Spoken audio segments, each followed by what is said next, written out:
Hello guys, good afternoon. So welcome to the June travel series once again. र यति बेला चाहिँ हामी अहिले यो पोखरा यो 21 बुम्दी स्थित कालाबाङ जाने रोडमा छौं र आज जेठ महिनाको 20 गते हामी चाहिँ आज यसो बाहिर आउटिङ निस्केका हो र सानो मिनी भ्लग बनाउने कोसिस गर्दैछु। सो तपाईहरु सन्चै आरामै हुनुहुन्छ होला भन्ने मैले आशा गरेको छु। र यो देख्न सक्नुहुन्छ यो चाहिँ पहिलाको बुम्दी जाने बाटो हो। यो पुरा सिडी पहिला हिँडेर जाने बाटो भने अहिले चाहिँ यता पक्की मोटर बाटो छ। र यता चाहिँ अहिले मौसमको कुरा गर्नुपर्दा अब बर्खा लागिसक्यो, जेठ महिना। अनि हामी चाहिँ आज माथि नेपथ्य ब्यान्डको आदरणीय अमृत गुरुङ सरको गाउँ हुँदै माथि बुद्ध स्ट्याचु हेर्नेछौँ, तपाईहरुलाई देखाउनेछौँ र हेरेर साथ दिनु होला। र मलाई आज साथ दिँदै हुनुहुन्छ हाम्रो हाकिम साहब थापा सर, कर्ण थापा सर, उहाँ हुनुहुन्छ। र यहाँको मौसम हेर्न सक्नुहुन्छ, के राम्रो छ, हरियाली वन जङ्गलनिर छौँ हामी यति बेला। यता रुखहरू चिलाउने छ, अनि कटुस छ, हर्रो बरु अमला बिउ बगैँचा, त्यो चाहिँ बगैँचा नै बनाउनु भयो रहेछ उहाँहरूले। र औषधी पाकेर यतिखेर औषधी त छैन है, झरिसक्यो। रोड चाहिँ निकै राम्रो छ। ल थापा सर सबैलाई नमस्ते गरिदिनु ल। ल हेलो एभ्रिवान। र बाँकी चाहिँ हामीले अब माथि कसरी घुम्छौँ, के छ उहाँ सबै हेर्नेछौँ, आजको तपाईहरुलाई देखाउनेछौँ।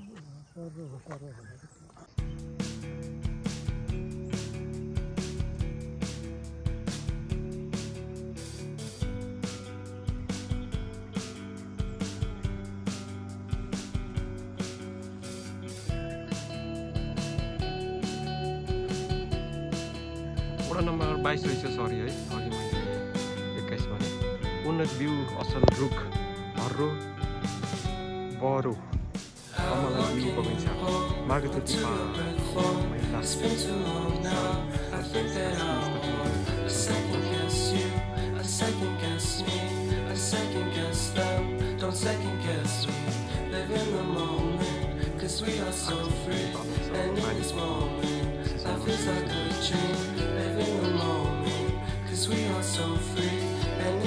कुम्दीकोट माउन्टेन 700 मिटर यता राइट साइडमा यहाँबाट यसरी जाने रहेछ।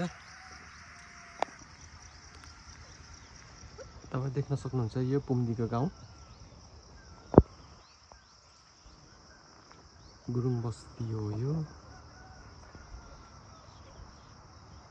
र यता पारी देखेको चाहिँ उल्लेरी गाउँ पर्छ पारी। यता पारी देखेको चाहिँ अब स्याङ्जा र पोखराको सिमाना कुबिन्डे। यता चाहिँ पोखरा कास्की पर्यो, उता चाहिँ कुबिन्डे सिमाना। र यता चाहिँ मट्टीखान नुवाकोट भैरवस्थान जाने बाटो। र आज चाहिँ हामी चाहिँ अब यो बुद्धको स्ट्याचुतर्फ पुग्नेछौँ।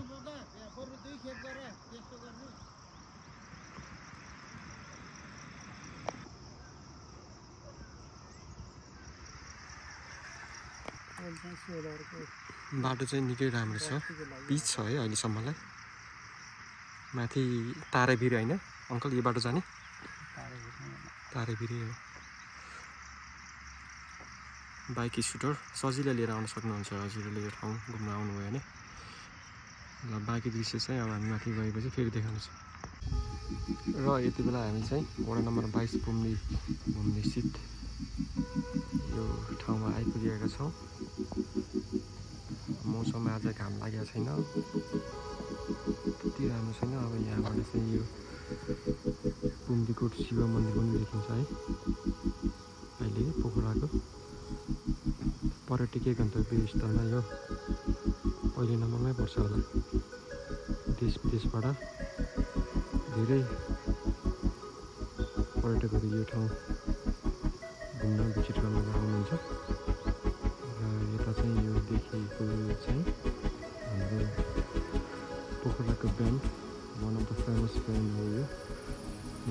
ब्यान्ड 90s काकाको र उहाँको फाउन्डर आदरणीय अमृत गुरुङ दाजुको रिजोर्ट बनेको छ।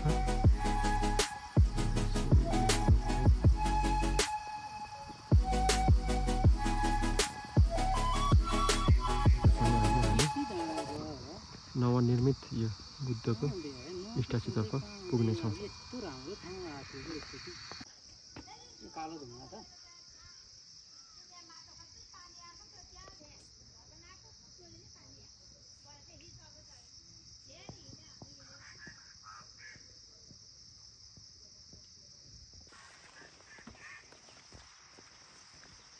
कालाबङ घडेरी बुद्ध पार्क।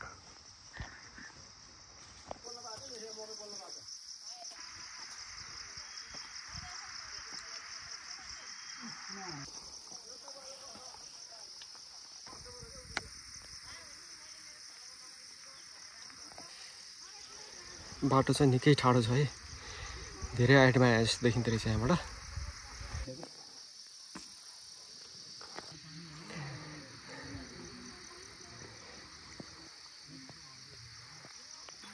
र गाइज हामी फाइनली अहिले यति बेला कालाबङ घडेरी स्थित यो नवनिर्मित बुद्ध पार्कमा आइपुगेका छौँ। यो ठाउँलाई चाहिँ अब भाइरल गर्नुपर्छ, यहाँ पनि पर्यटन प्रवर्धन वृद्धि गर्नुपर्छ यो ठाउँलाई।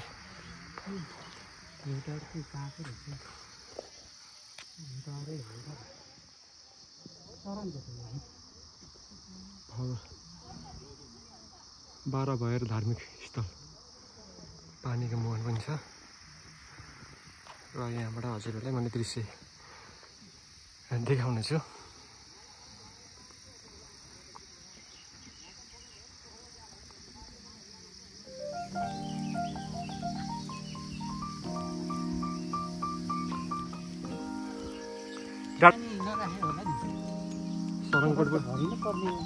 सलङकोट यता त फेवाताल पामे खपौती खरे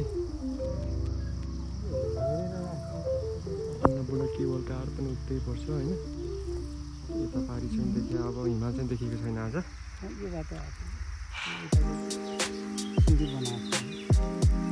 यहाँ चाहिँ यस्तो पाटन अनि यहाँ यो पोखरी डाँडामा है पानी जम्मा गरेर यता होमस्टे पनि हुनुपर्ने हो। माथि देखेको उता चाहिँ यो कास्की कोट भयो, अझै उतादेखि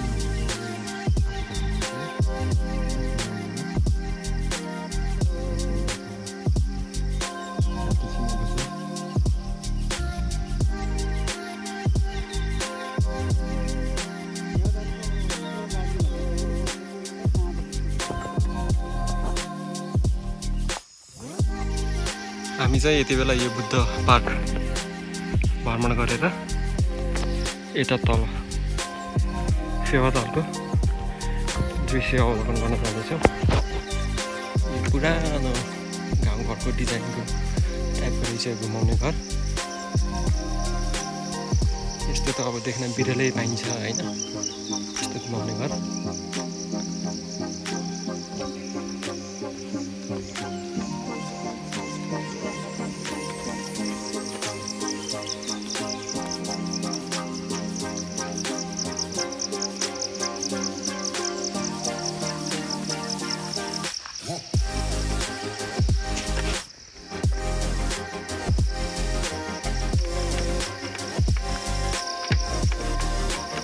चाहिँ पानी सञ्चय गर्नको लागि पोखरी पनि बनाउनु परेछ। यस्तो पोखरी छ, यो पानीको पोखरी आल। अब यहाँ चाहिँ पानी सञ्चय गर्ने हिउँदको लागि अब बर्खामा पनि अब पानी जम्मा हुने रहेछ। यता चाहिँ अब यो पिकनिक स्पोट, कालाबङ घडेरीको पिकनिक स्पोट हो यो।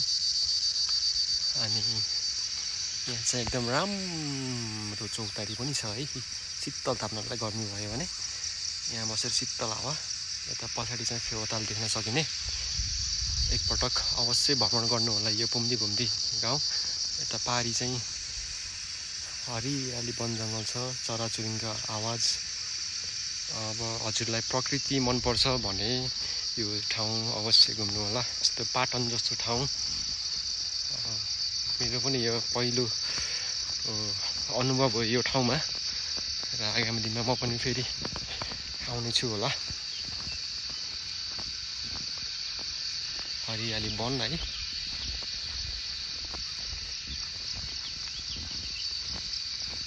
यो चौतारीमा बसेर शीतल ताप्नुपर्छ। ल हेर्नु त कति ठुलो राम्रो चौतारी छ यहाँ। यो राम्रो चौतारी, शीतल छ। यहाँको हावा पनि एकदम विशेष छ, स्वच्छ छ हावा। हरियाली वन।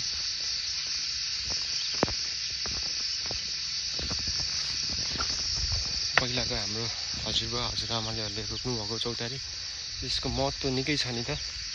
यो रुख चाहिँ के को हो? यो चाहिँ समीको रुखको चौतारी। ल देख्नु त यस्तो पाटन छ, हरियाली। अब यता आल, पानीको आल हैन, अनि यता पनि पानीको आलै होला सायद। पहिला यहाँ पानीको अभाव थियो होला, र यो सञ्चय गरेर राख्ने होला यो गाई बस्तुको लागि। यस्तो डाँडामा पनि यस्तो राम्रो।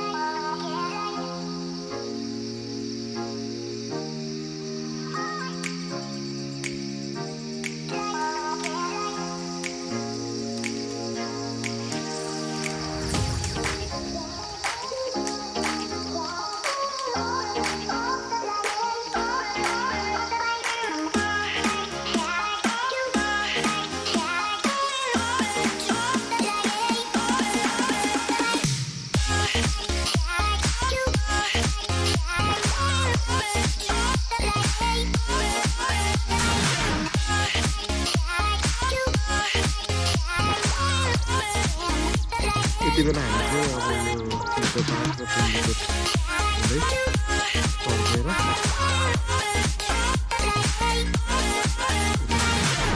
सिपाको बाटो झर्दैछौँ। नर्थ इस्टबाट विशेष नर्थ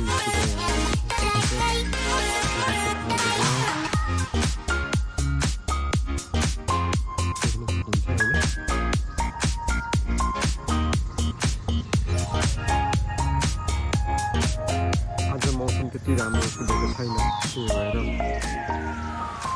हल्का हुस्सु लागिरहेछ।